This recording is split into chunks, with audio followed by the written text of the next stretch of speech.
From baby to Beatles sensation, John Lennon changed the life of his family forever. Alfred and Julia Lennon, poor, ordinary people, never heard of before, until John Lennon.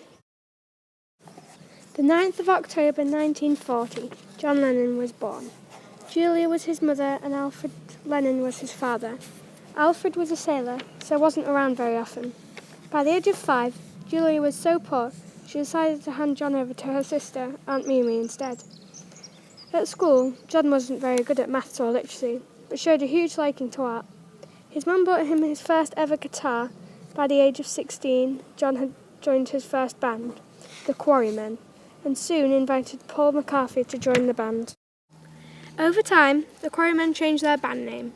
It went from the Quarrymen to the Silver Beatles, and finally to the Beatles. The band consisted of John Lennon, Paul McCartney, Ringo Starr, and George Harrison. In 1962, Love Me Do was released and instantly went to number 1. The album, Please Please Me, was soon after released, going triumphantly to number 1 in the charts.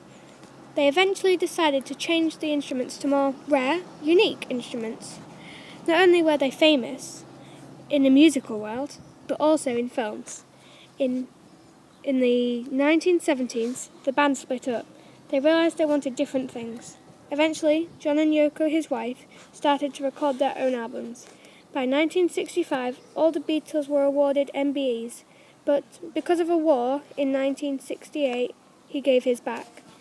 In 1971, Imagine, a song by John was voted Song of the Millennium. On the 8th of December 1980, a crazed fan asked John for an autograph when John was coming home. When John turned around, the fan shot him in the back and shoulder accidentally. Mark Chapman, the fan, is still in prison today.